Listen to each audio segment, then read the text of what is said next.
Well, it's Christmas and it's Hanukkah. Jews and Italians, they're very much alike.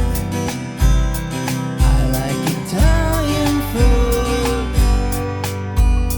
Pete invited us to spend the weekend with his mom and dad, and then they added us into the family.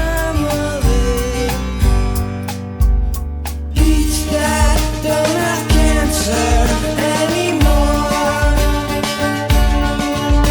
The doctor called and told him just before we sat down at Christmas supper, when he found out, we all cried a little.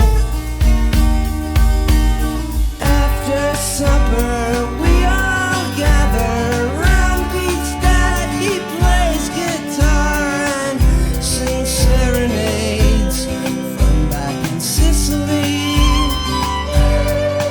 On the wall, there's a picture of a young man.